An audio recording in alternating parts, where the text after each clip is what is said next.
Why we are who we are? This is a question that all of us have asked ourselves. Why have we been born to particular parents, to a particular family, to particular life situations?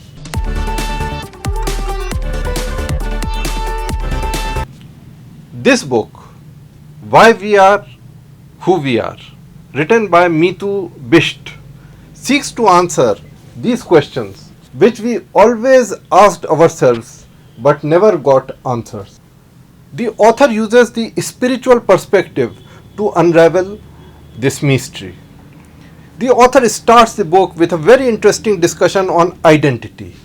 What we call our identity, that is our name, family, gender, nationality, religion, and similar things. These are just the identification with our body, and as we know, the body is mortal. But whatever karmas we do in the present lifetime keeps on getting accumulated to our soul and would decide our identity in our next life. We are souls on a journey, and each life in this journey is to balance our karma and make us a better soul and take us to higher realms. Our past karmas, the extremities that we accumulated over previous lives, we need to temper those extremities, and the universe provides us precisely those situations where we can wash off our past extremities to become better human beings who are in balance. Only a balanced soul can move up to higher energies. Our present life and life situations are a consequence of our past karma, and it becomes important that we understand what are the reasons why we have been born in a particular situation. We may find that our behavior for no reason has certain aspects, why we have certain attitudes and outlooks, and because we tend to identify with our body, we do not try to correct these.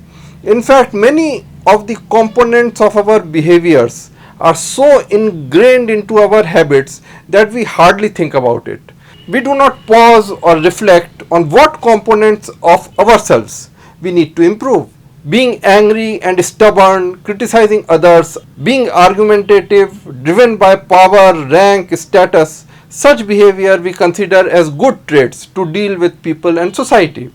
We do not reflect that such behavior exists because our ego has taken primacy. Ego has taken primacy in the 3D world where we think we are always right.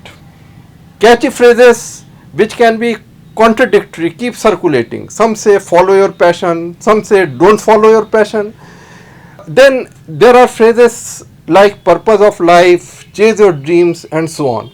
And we remain clueless of where we fit in all these. Whether we are on the right path, whether our choices are correct, will we be successful in life? We find many people whose choices confuse us. A chemical engineer working as a wildlife photographer, a chartered accountant working as a painter. People, despite having qualified in prestigious services like Indian Administrative Service, resigning from that to do social work. Instead of understanding the unseen karmic forces driving such choices, we are quick to judge such persons. This book seeks to provide the answers to understand the complexities of our life. Success from a soul perspective is not measured in wealth or position, but how we have conducted ourselves in challenging situations. You may ask why the universe has negativity. Why not just positivity? In fact, why do we have to face negative situations that lead to negative emotions, which causes forming our negative behavior? We must understand that as souls we are consciousness, and it essentially means energy. Can electricity flow if there is only a positive pole? No, it needs both positive and negative to exist. Then there is also yin and yang, the feminine energy and the masculine energy. A soul is a balance of many such aspects and energies. The moment we create extremities and do not accept our faults and stop making efforts to improve ourselves, we create karma that will create situations in our present and future lives where if we want we can choose to heal and bring things to balance. Unless we bring the extremities to balance by self reflection and self correction, similar events and interactions of life will keep repeating. The author speaks of four aspects of this process.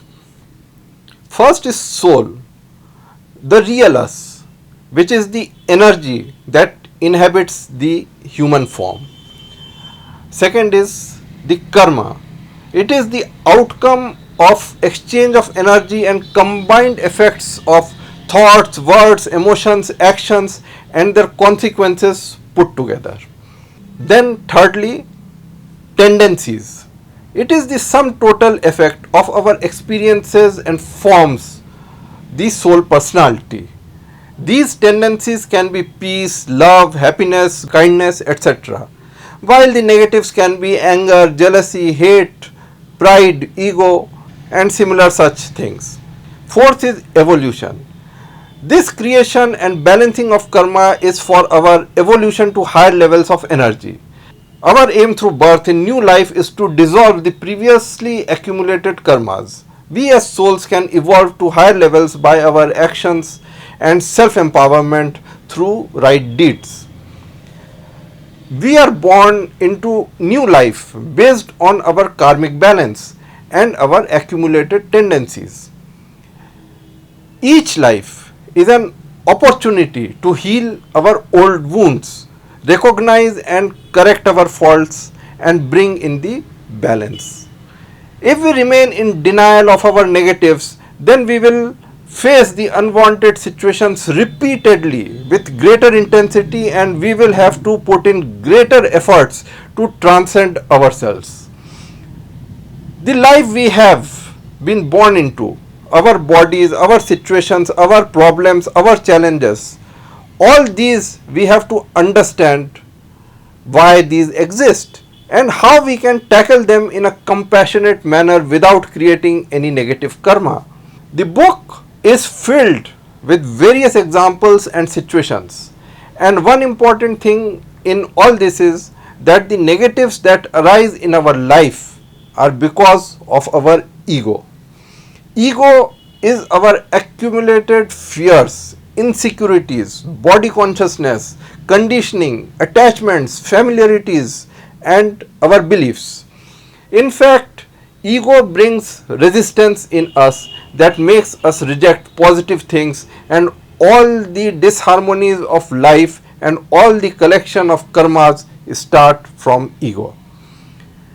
These have a negative influence on our emotions and behaviors which manifest in the form of becoming secretive, being angry, being nervous and depressed and having anxiety, jealousy, greed and similar such traits. A very useful part in this book is section 2, where the author has given 12 classification of souls and also provided guidelines that if we identify ourselves with such a characterization or such a profile, then what kind of karmic mandates we have in our life. To take just one example, the classification of unsuccessful souls. Here the word unsuccessful is in the soul context. The author gives the example of a workaholic who works day and night, but peace eludes the workaholic. And such a person becomes more stressed. And then the author discusses the tendencies that such a soul would have picked up in past life, which in the present manifests into the outlook that only money and material success is the yardstick of life. And ego in the present body conditions such people to operate in that way, which is working from fear and lack mindset, and which gives rise to low self-esteem. Such a person will feel deficient and insecure and will fear criticism and rejection. and the ego will further reduce them to a bundle of doubts, basically an unsuccessful soul. The author provides solutions to all the 12 category classification of what such persons should do to align themselves with the sole purpose of being born in this life. The author gives a list of 100 clues for high frequency souls and 100 clues for low frequency souls. To mention just a few, high frequency souls are constructive and simple, easygoing, grateful, sacrificing in nature, driven by generosity, and not obsessed with material acquisition. While the low frequency souls talk and criticize a lot, are moody, temperamental, judgmental, they are deeply insecure and stressed, and they remain ever worried about the future. Having discussed so many aspects of our purpose of birth, the author in the last chapter discusses how to play our role well in this life. She points out 16 guiding principles that we should have to empower our souls by becoming better human beings. One of the criteria is surrender. While I was reading it, I was reminded of Osho, who said that while the ego wants to win and defeat everyone else, the soul wants to surrender. There is a basic conflict between the 3D physical realm and the soul purpose. The author says, if we don't surrender to life by accepting ourselves and our life situations, then we are in conflict with ourselves and our destiny, and in a way that would lead to a wasted life.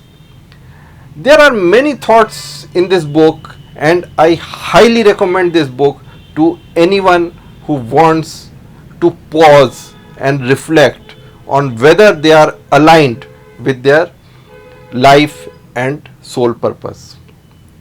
Thank you for watching this presentation.